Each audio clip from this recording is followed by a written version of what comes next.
Hello, everyone.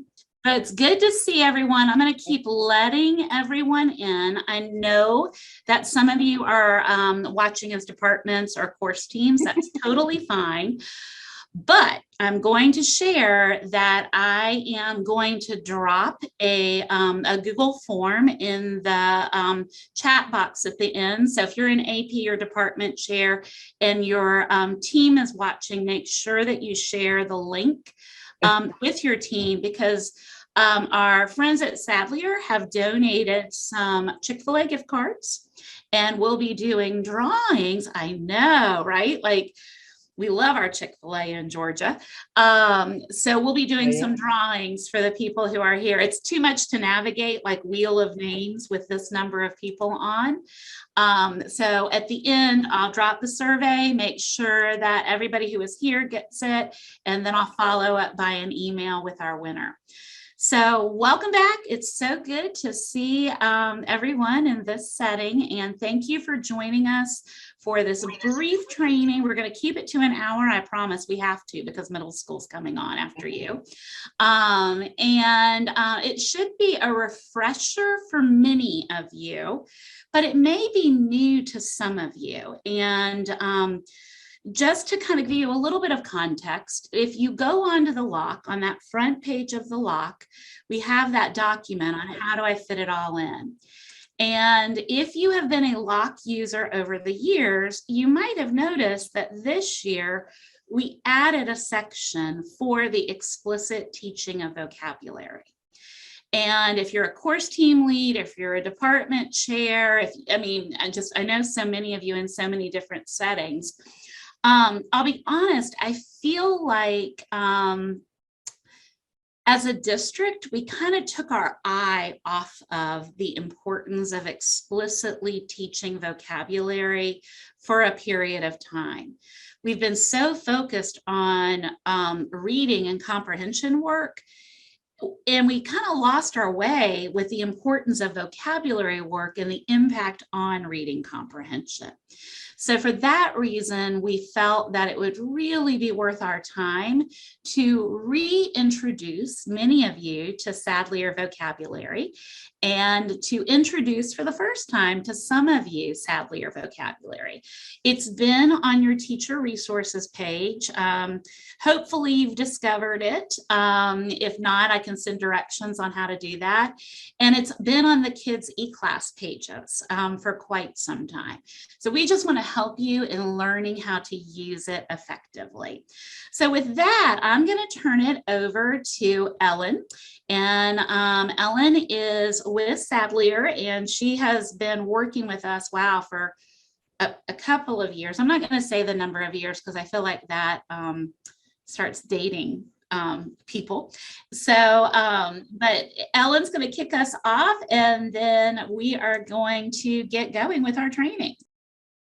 Well, welcome. I think I saw some of you as we kicked this off, just letting you know that this was happening back in the early fall. And certainly some of you who are school leaders joined us for a session not that long ago, introducing you to, or reintroducing you in some cases, to Vocabulary Workshop. We're thrilled to be with you. I want you to feel confident today that if you have questions, because an hour session is a limited amount of time, you can put your questions in the chat. We may not get to those questions, but we'll do a frequently asked question response that Kimberly would disseminate. And you have a school building leader who has a little bit of a leg up on Vocabulary Workshop, and will be able to answer questions and support you or direct you to support so that you can more fully implement. So we're thrilled to be with you today, and I want to introduce my colleague, Jane Sharp, who will say hello. Hello, everyone, and it's an honor to be with you and to work with you and to work with Kimberly and Kim and getting back in the saddle again over the holidays. And just want you to know that we're here to hold your hand. I know to some of you this is brand new and to some not. So please know that we're here to always serve you the best that we can. And I'd like to, Ellen, if you could introduce our Nicole. Absolutely. I am again Ellen Edmonds, Vice President of Learning for Sadlier, and Nicole Stephen is one of the Sadlier team members. She is a former classroom teacher, still has her hands in the education world in lots of different ways, and is part of the professional development team. She'll be providing the professional learning opportunity today. As questions arise, because of the time frame, again, please put those questions in the chat. If they are more district oriented, Kimberly will be answering them. If they are more specific to vocabulary workshop, we'll answer them if we have a few minutes at the end. If we don't, and I'm thinking we probably will not, we'll answer them in a frequently asked question approach. I'm thrilled to let Nicole take the reins and help you get ready to more effectively use vocabulary workshop or begin to use, depending on your circumstances. Great. Thank you so much, Ellen, for turning it over to me. Welcome everybody to our session today. I am going to go ahead and share my screen so that we can begin with the platform overview. And so on my screen right now, you'll see that I have the landing page for Vocabulary Workshop Level D. And you'll arrive at this landing page through your teacher resources link. So you'll select the book cover icon that says Vocabulary Workshop, and you'll be brought right to this overview section. What I want to point out here is that on the left-hand side, this is the organization of the program and functions just like a table of contents. So if you're familiar with the organization of the program and have used it before, this will look familiar to you. Also, this organization is consistent across grades 9, 10, and 11. We're currently working in level D, which is grade 9. And the grade levels go up from there. Level D, grade 9, level E, 10, level F, 11. So once you click onto your grade level, you'll be brought to the right place. The resources that you can find in the overview section will help support your implementation. We have ebook pages from our teacher's edition.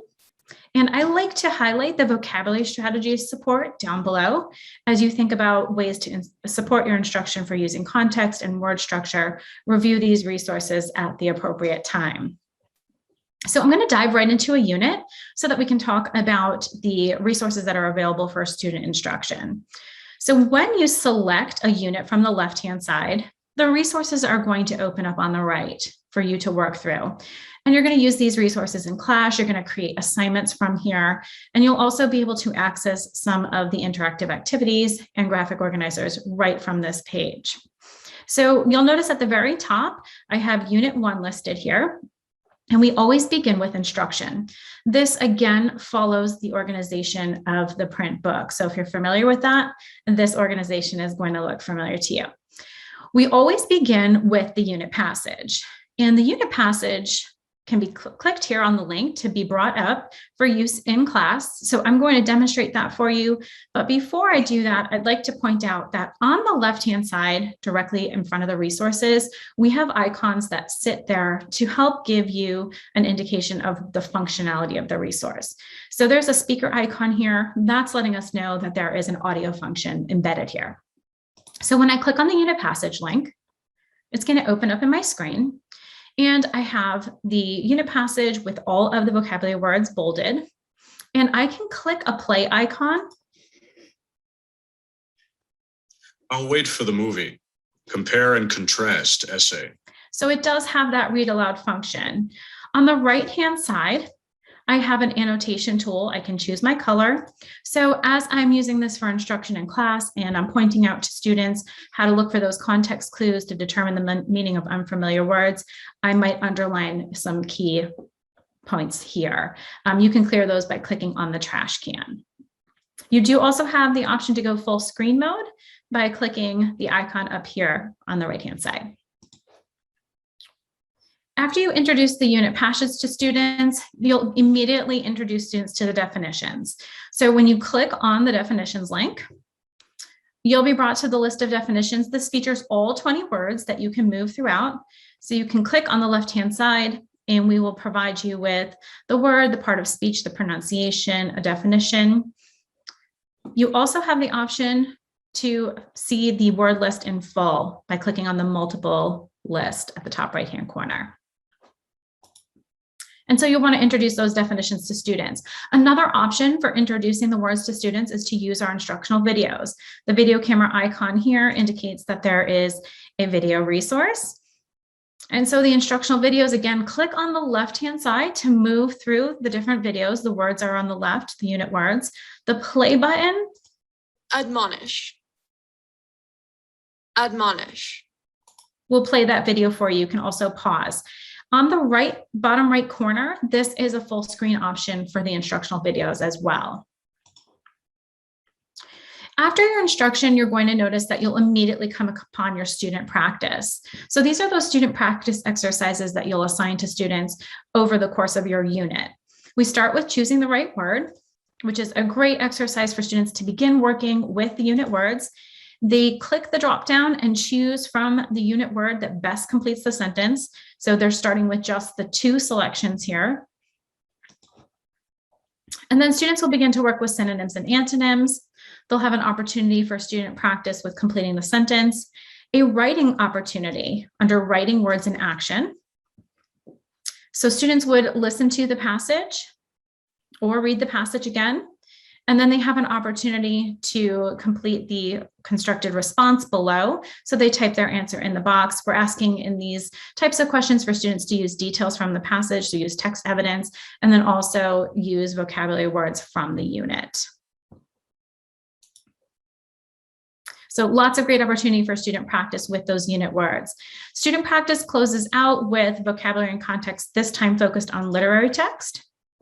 So you'll find text excerpts here. Students read the questions and answer the selected response.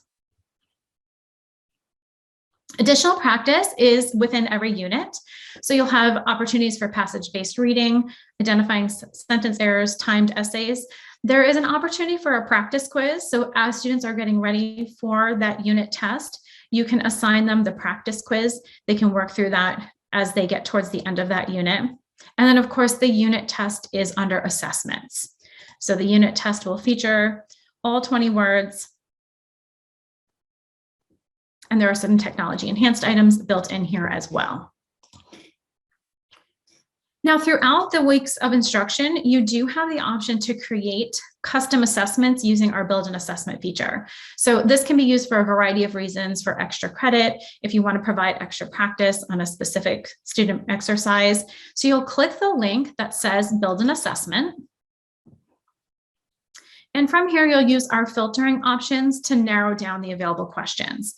So right now we're working in a specific level, your grade level, level D, and we're pulling questions that are available from unit 1. If you click the drop down, you could select from all units or individual units. You can drill in by standard, and you can also drill in by category. So if you're looking to provide extra practice on completing the sentence, you can select that and click apply filter. Once you do that and click apply filter, all of the available questions are going to populate here below. To place some questions on your assessment or your assignment, you'll expand the plus sign and click on the little checkbox next to the questions that you'd like to add. So you can review those and make your selection here. Simply select that. We can go into completing the sentence and choose a couple from here.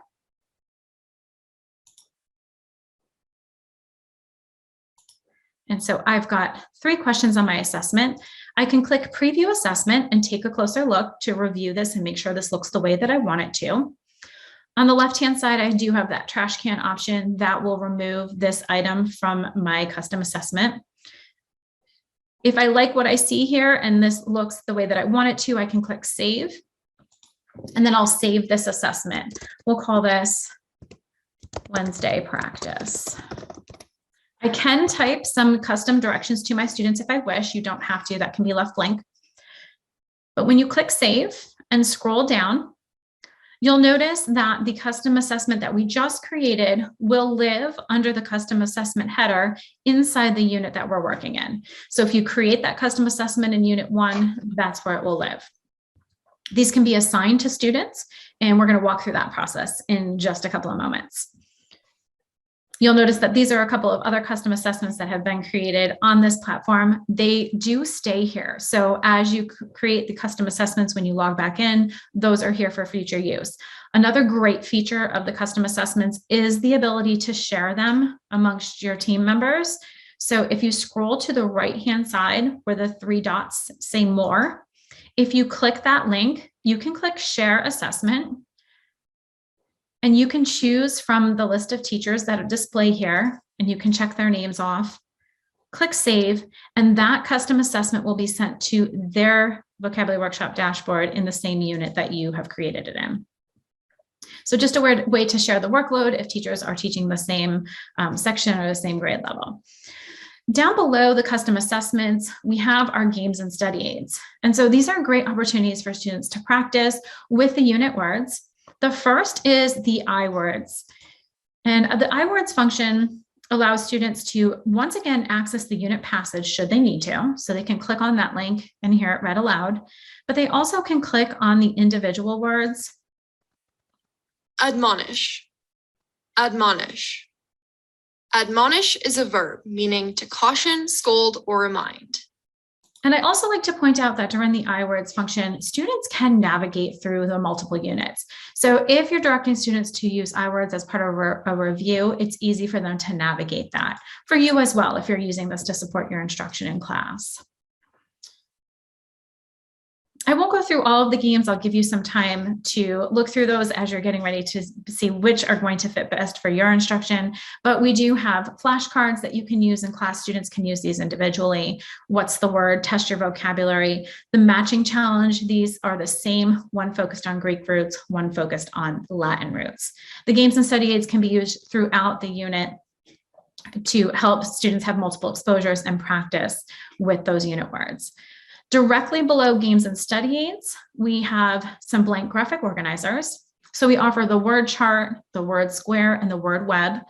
Word chart is a great way to practice with these words as you're creating a review for students. You can drag and drop the components over into your workspace on the right-hand side. You'll then click into the word list.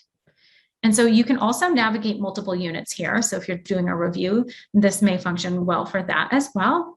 But you'll click on the word and you'll drag and drop the word into the appropriate field. And then you can populate for definition, part of speech, and fill in synonyms and antonyms from here. So graphic organizers are a great way to support students. You'll also see the word square followed by the word web. And this can be used as part of synonyms and antonyms too. So as you're introducing that synonym and antonym student practice exercise, you may want to refer students to this graphic organizer during that component. All the way down at the very bottom, the student resources appear in every single unit for the Greek and Latin roots reference guide, as well as the pronunciation key. And keep in mind that every single unit is organized just as we see here. Now, after every third unit, we have a review. And so I'm going to click on the review and highlight some of the resources here. So inside the review, there's an opportunity for assessments. You'll work on analogies, vocabulary for comprehension, 2-word completions, a mastery test, and then there is SAT test prep. One thing to note about the SAT test prep and ACT test prep is that there is an interactive version of the SAT test prep and a PDF version. And so that little icon that sits in front of the resource is telling you the difference between the two. So the one with the green check, that can be assigned and done online. The PDF version, that would be something that you would print. Games and study aids are also embedded in that review. On the left-hand side, if you click into word study, after every third unit, you'll have an opportunity for student practice with word study. Now, this does vary depending on the unit that we're reviewing, but this focuses on idioms, connotation, and denotation, and each word study does focus on classical roots. So you'll notice word study units 1 through 3 focused on idioms, and word study units 4 through 6 focused on proverbs, but still classical roots. So that is consistent. You also have access to the cumulative reviews. The cumulative review in the PDF version, that is the complete cumulative review, but that is a printable version. If you want to assign the cumulative review, you would assign all 4 components here: analogies, choosing the right meaning, 2-word completions, and enriching your vocabulary. And we're going to talk about exactly how to make those assignments in just a moment. So you'll notice as you scroll, you'll have your cumulative review 2, followed by 3 units, a review, word study, and then another cumulative review, and so on. It's going to repeat itself. A couple other options for assessment that are built into the program. Under Final Mastery, we do have a variety of assessments that you can utilize. So synonyms and antonyms, analogies, and then again, if you look at your cumulative prep test and cumulative mastery test is here. And again, SAT cumulative and ACT cumulative in 2 formats. The end of year test opportunity includes the post-test, and the beginning of the year includes the pre-test or the diagnostic. Okay, so those are all of the assessment options. So that is a tour of all of the instructional resources that you're going to find here on Sadlier Connect in your grade level vocabulary workshop. And I'd like to now move on and show you the assignment process. So if you're beginning with Unit 1, you'll notice that the unit passage and definitions and the instructional videos all fall here up at the top. And as soon as you have done that introduction, you'll come upon the student practice. And this is where you're going to want to begin assigning for students to complete online. On the right-hand side of your screen, you'll see an assign icon. And I'm hovering it over it in just the right spot. So it is letting me know that this is the assign icon. But this assign icon is illuminated. And you're going to select that assign icon next to the resource that you'd like students to complete. So you'll click assign. And your assignment name is up here at the very top of your screen. And the fields that are below do need to be filled out to your specifications. So you'll click in the dropdown and choose a class. We'll choose grade 9. You'll choose a start date and a due date, keeping in mind that the assignment will not show up on an assignment list before the start date that you choose, because you could choose a start date that's further in the future. I'm going to leave this start date as is. It's this morning at 8 a.m. and it automatically defaults to these dates and times. The due date on this assignment is today at 11:45 p.m. This I may change. And again, this is the customization piece. You are to make these changes based on what fits for your class.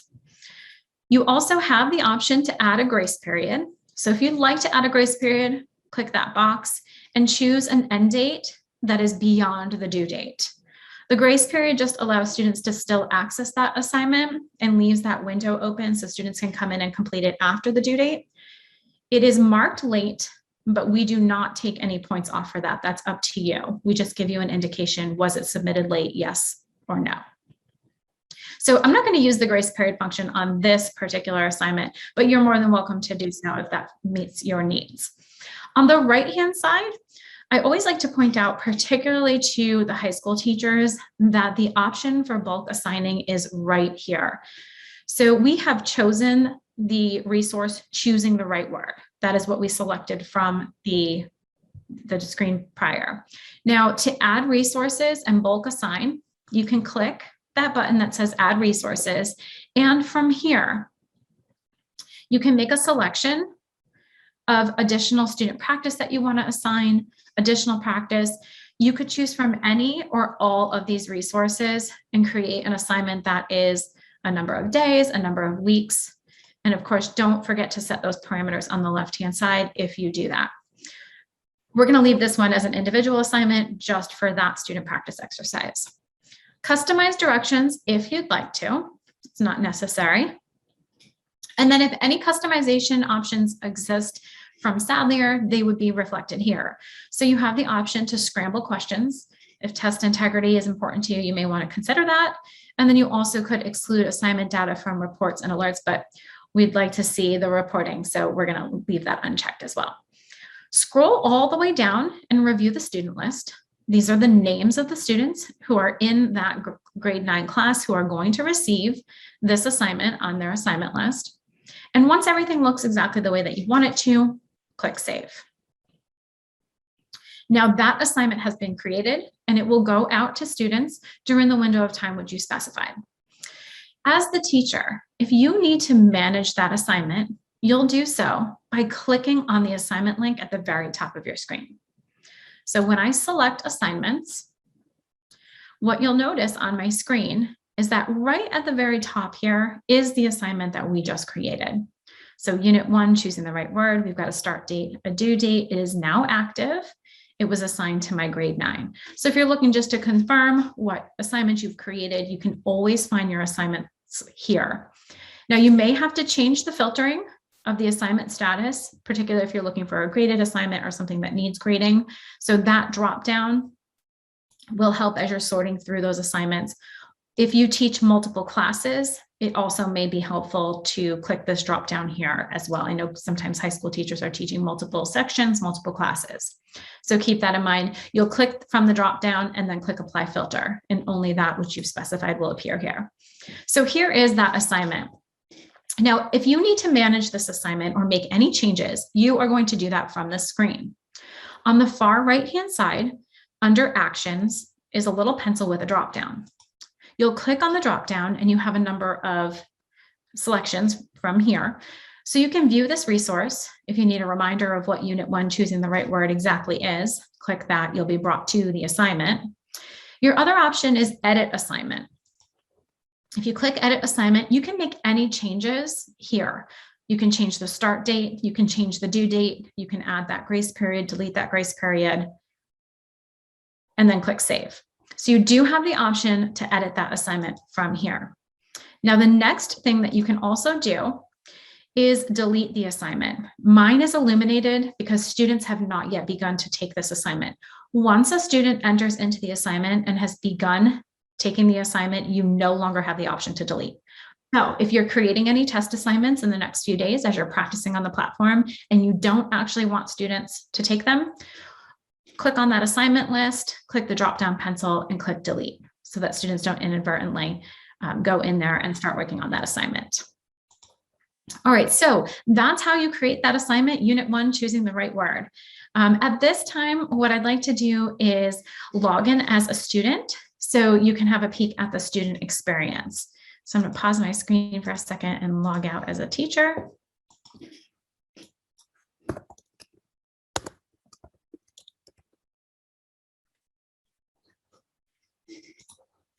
Okay, and so your students are going to log in through the pathway.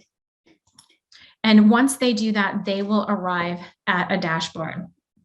This is my student, Nico. We just assigned him the choosing the right word assignment. So that's going to show up on his assignment list. And on the left-hand side, Nico has access to his library, which I do also want to share with you what students always have access to in terms of vocabulary workshop. That is an important component.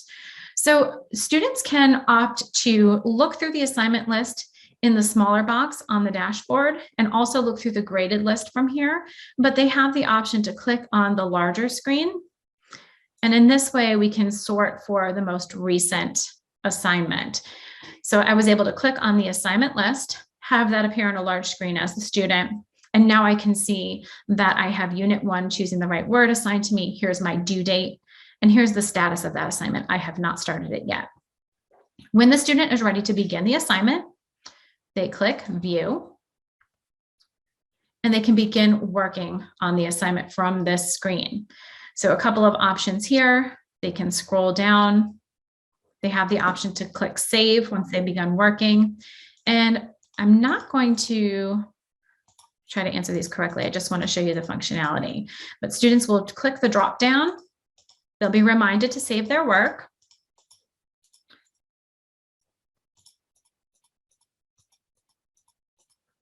And students can come back up to the very top of the page. They can click save and they can come back to complete this within the window of time that you provided the assignment, or they can submit from here once it's been completed. So I'm going to click submit. The Sadlier Connect platform is going to notify me that I've skipped some questions. From here, I can go back and continue to work on this, or I can push this through and submit it. So I am going to go ahead and submit that. And it lets me know that the assignment has been submitted successfully.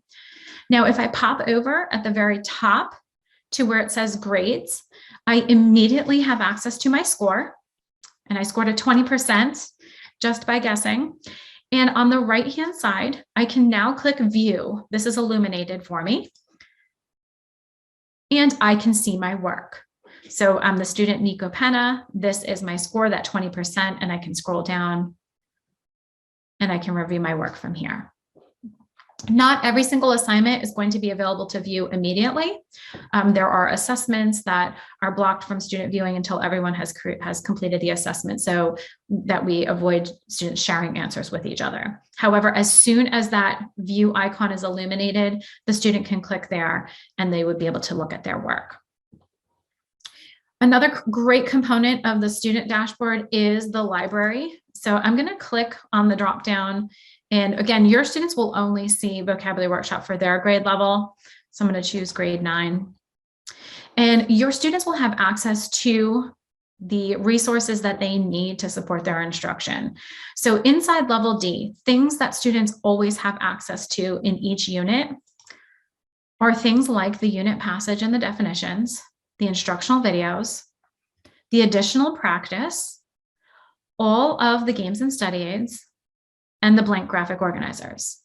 So while you can assign some of these resources for students to submit at the time that you'd like them to work on them, they do always have this resource available to them. So as they're at home working on some games, if that's something that you've assigned for them to do, they can go back and review those definitions and then begin to work on the game, what's the word, do a matching challenge for Greek roots, or even complete a graphic organizer if you've instructed them to do so.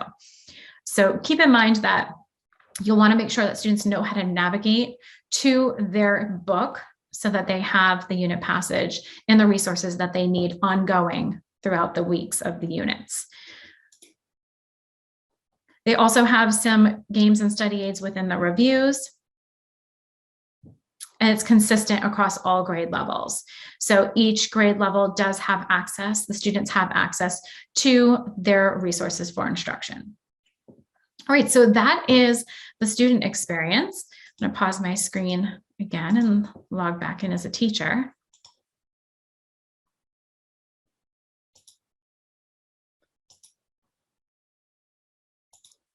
Okay, now let's take a look at what happens after a student has submitted that assignment.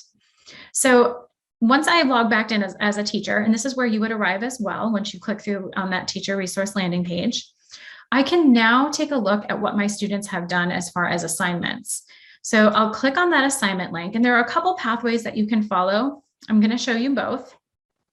The first way that you can access what students have done as work on the platform is by clicking on assignments and then looking for the assignment on the assignment list. So again, this is what we just assigned to Nico and the grade 9 class.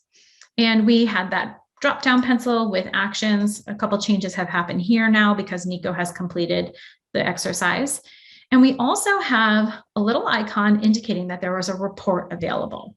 This is the pathway that many of our teachers prefer in terms of looking at student results on the practice and the assessments. So I'll click on that link and show you what the class assignment report looks like. This is just an example for Nico because we just completed that assignment on choosing the right word. And he scored that 20%. And here is some item analysis that you can dig into for Nico at this point. But as Eliana, Natalie, Franco, as they complete this assignment, their results will populate here for you to review in real time. Now, if you'd like to look at Nico's work, you can click on the illuminated score. So by selecting that, you'll be brought directly to that page. This is the same view that Nico has of his work as well. So that is a quick and easy way to get to the class assignment report. Again, it's through that assignments list. And then as soon as you've got that illuminated icon that says report, you'll have access to the class assignment report. Now, our status of our assignment is still active, but if we need to make some changes to the assignment, if we need to extend the assignment, we can do that from here. So you can click Edit Assignment. You cannot alter the start date, but you can change the due date timeframe. So say January 6th at 9:45 p.m. is approaching and you've noticed that many students have not started. You can look at that not started list here on the right-hand side where it says status.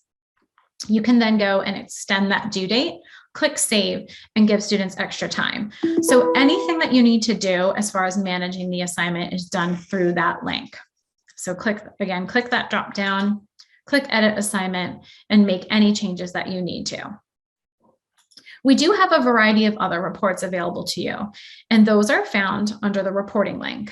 So you would click the drop down next to reports, and you have a class assessment report, class proficiency, student scores, student trend, tracking, and activity report.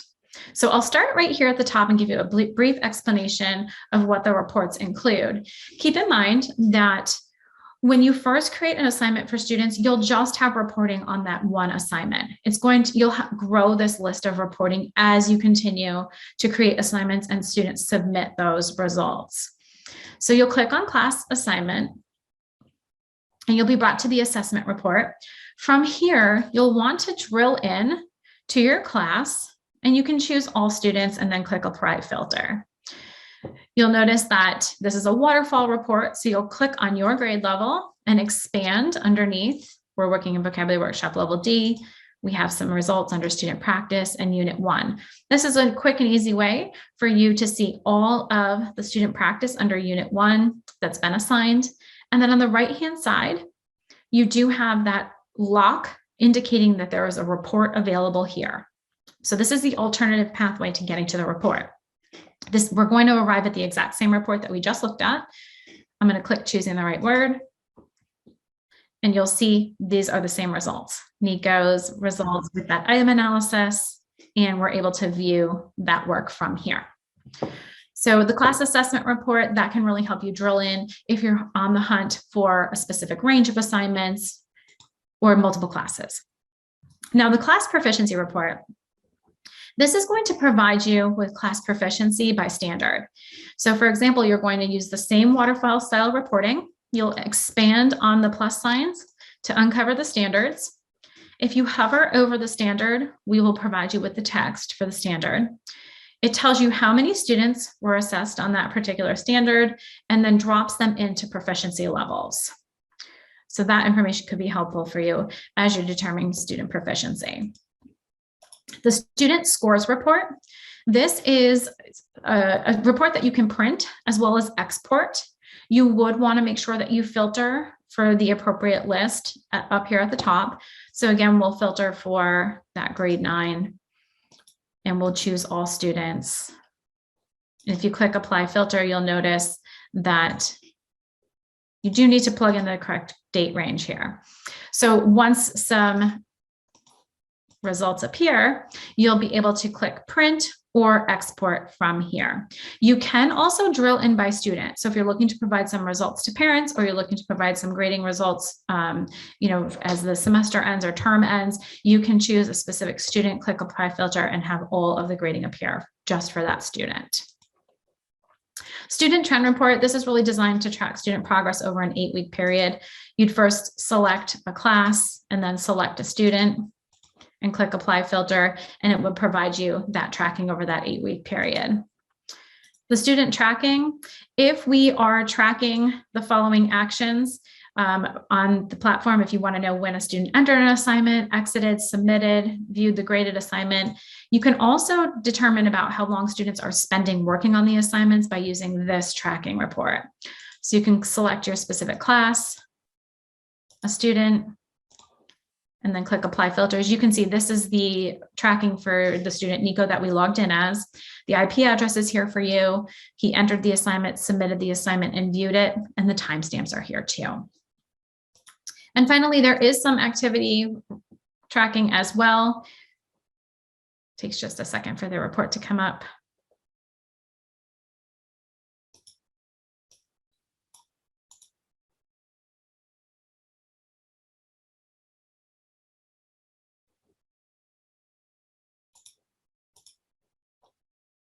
Okay, my activity report is not populating at this time. So we'll go back and we'll go back to the library and go back to grade 9. Okay, so that covers all of the platform functionality. I know that there might be some questions. I keep seeing the number grow in the chat. Ellen, do you and I want to cover some of the questions that teachers might have about the functionality?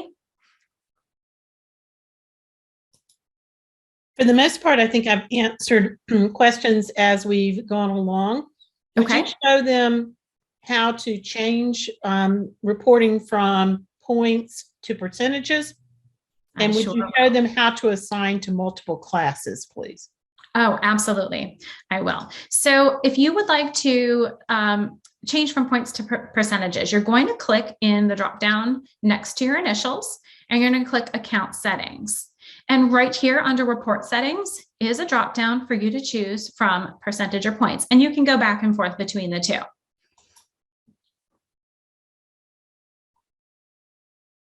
And what was the second piece, Ellen?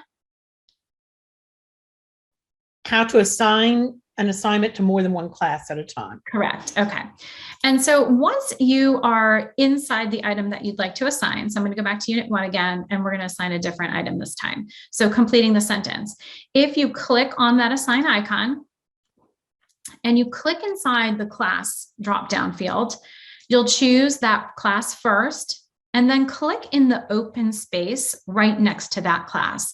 The drop-down is going to reappear, and you can select another class from there, and so on. So you just click in the open space, and you'll have multiple classes there. Another option for adding multiple resources is you can click in the open space here, and you can actually click on the very top of the screen and select all resources that are assignable for within the unit, or scroll and look for those resources that you'd like to add.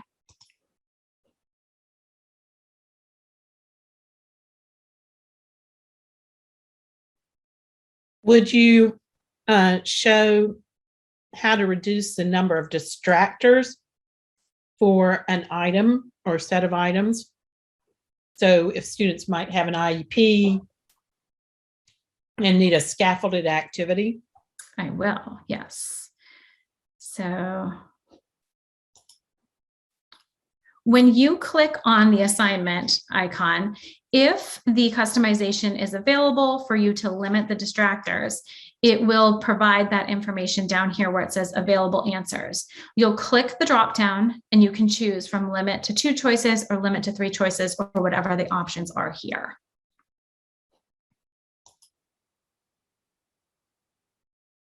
If you need to provide that to only a select group of students, you have the option to do that as well.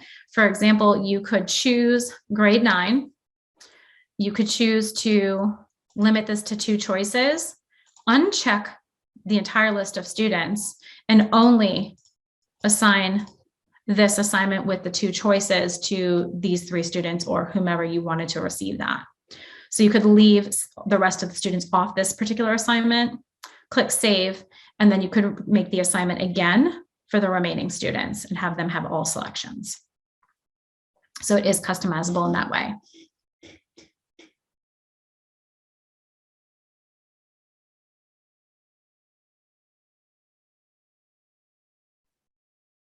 We have a number of choices about questions really about supporting students with special needs or striving learners or others.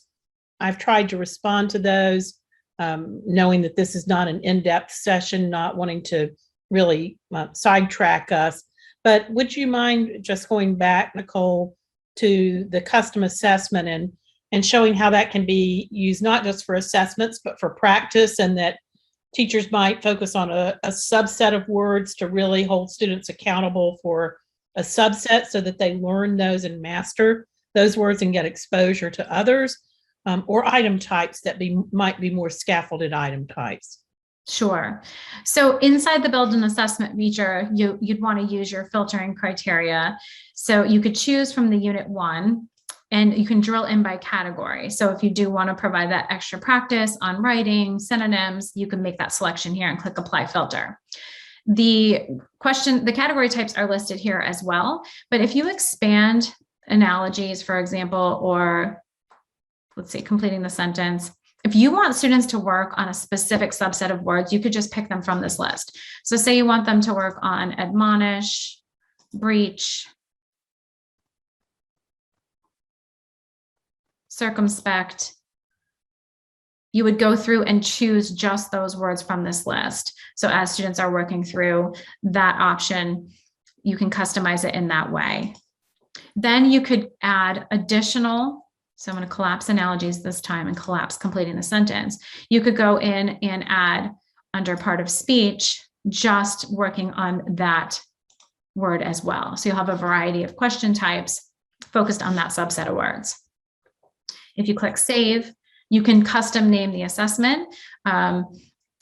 Something like, custom 5 words, custom 8 words, however many you've placed on that assessment, and have students work that way. This would again save in exactly the same location under custom assessments. Use some naming conventions that are going to help you determine what you have here.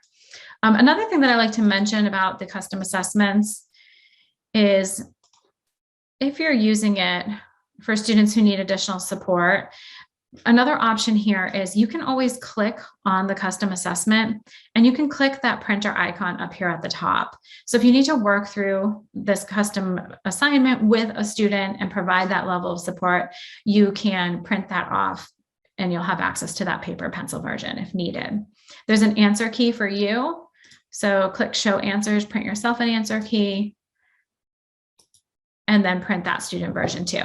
Of course, if you're looking to monitor this online and want to collect data on student completion and student grading, then you would want to make sure that you assign that online, but the additional practice has some flexibility there.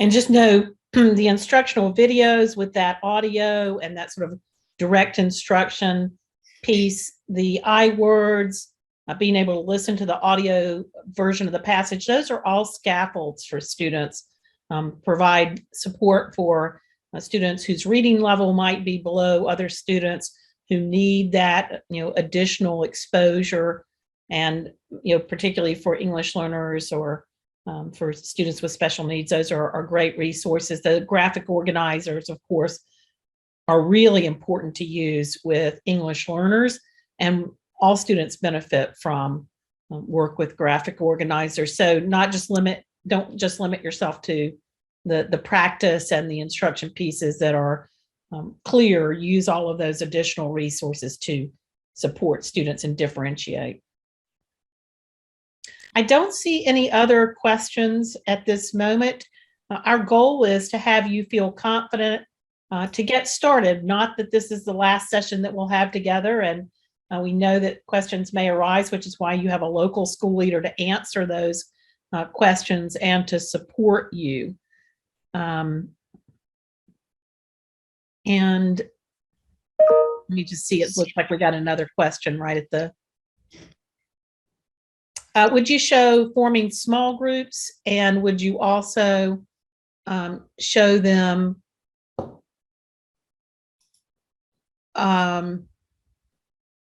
there's a reporting question, but I think we probably can't get into the reporting as much as that requires in terms of detail.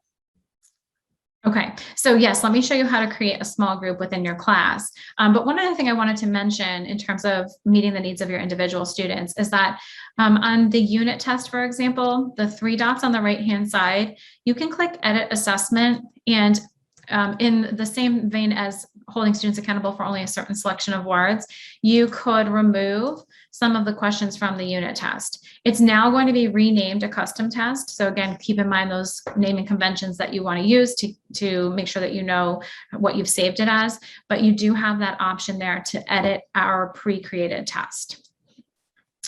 In terms of creating a small group within a class, so you'll want to click on the little drop down next to the gear, and you'll click Manage Classes, and then you'll find your class from the list.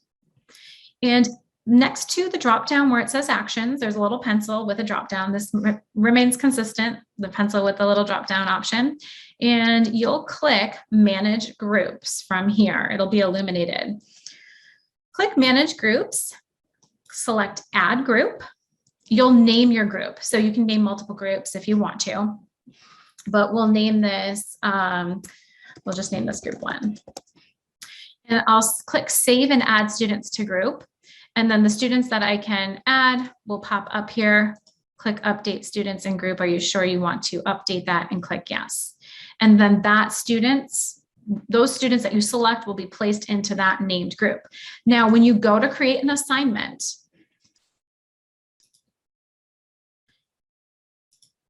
you'll be able to choose from that group. So I think I chose B block. I did. So the class groups that you've created and set up are now going to populate in a field directly below your classes, and you can select that drop down and choose just that group if you want to make those types of small groups. And you can have multiple groups in a class as well.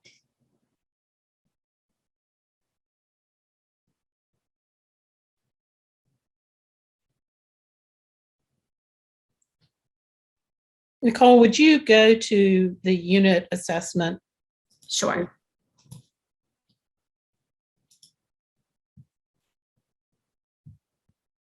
And would you show the answer key again? Not show answer key. There was someone asking about the number of points per item. This is how you would find the number of points per item and the total points per assessment.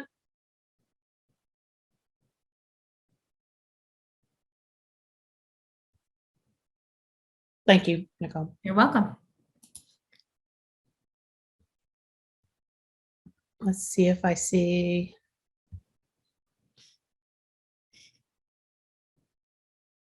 I think we have handled all of the questions.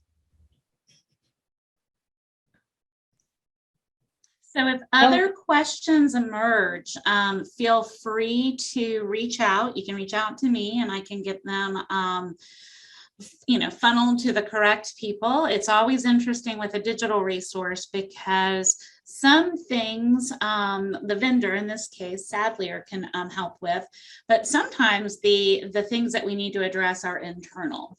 So send them to me and I will try to make sure we get them to the right place. And I will just say this is a super, super easy resource to use. So I would encourage you to get in there and try it out, probably sooner rather than later, so that, you kind of get the hang of it, because this one isn't difficult at all. And we do have another question. Emily wants to see one more time where we group all the classes together. So I'm going to let you all do that, but I have dropped the survey link in there. If you, again, are viewing with your team, if you could disperse the link to everyone in the room with you, but make sure that you complete it so that you can be eligible for the drawing for the gift cards provided by Sadlier. Okay, so Emily, I think your question is regarding bulk assigning to multiple classes. So in that case, you'd want to first locate the exercise that you want to assign, click on the assignment icon on the right-hand side, and then inside this classes field, this is where you can choose from multiple classes. So you'll click inside, select one class, it will populate there, click in the open space next to that class and choose another from the drop-down. The others will populate here, and you can continue to do that until you've assigned to the group of classes that you wish to. One of your colleagues has indicated to us that that's a place that we need to make a little bit of an improvement. So we have that on our plan to make that navigating that a bit easier. Would you go back up to the manage class function just to show that gear? I sure will. So when you click on the drop down next to the gear, you'll have three options here. Students, the middle is manage classes. So you'll click manage classes. There's a couple things that are helpful here. The first is it tells you the number of students in the class. It tells you how many groups you've created. So if you need a reminder on that. And there also is a roster that you can view with the little I on the right-hand side. So if you need to see the first name, last name of the students that are in that class, you can. And then the drop down next to the pencil, this is where you can edit that class, manage the groups, And this assign teachers to class function, please ignore that at this time.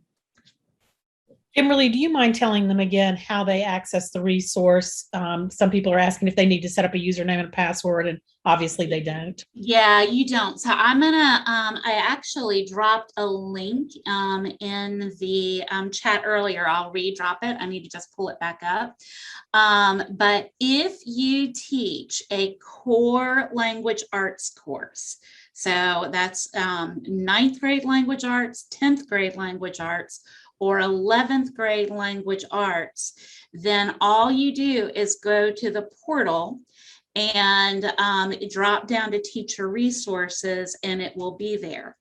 If you do not teach a core course, you need to reach out to your LSTC to see if there is any way you could be added, perhaps as a second teacher, a co-teacher, whatever that might be.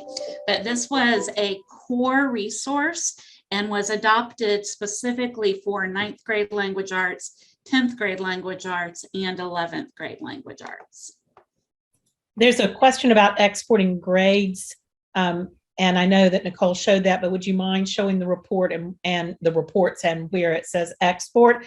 It creates a comma separated file, which Google Classroom can manage.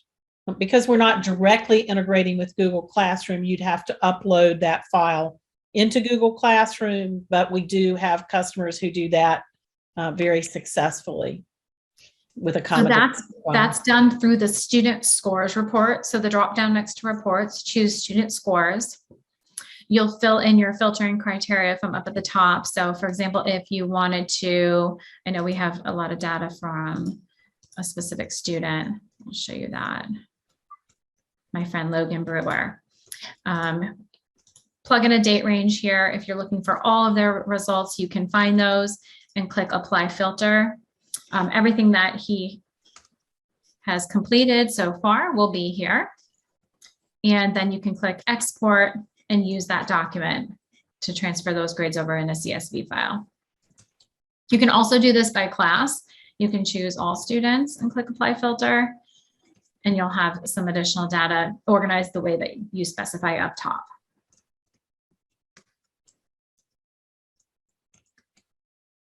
Thank you so much, Nicole, for walking everyone through. And Kimberly, thank you for your leadership. And as Kimberly indicated, questions go to her and she'll direct them appropriately. All right, well, we'll linger for a minute if anybody has additional questions, but thank you for joining.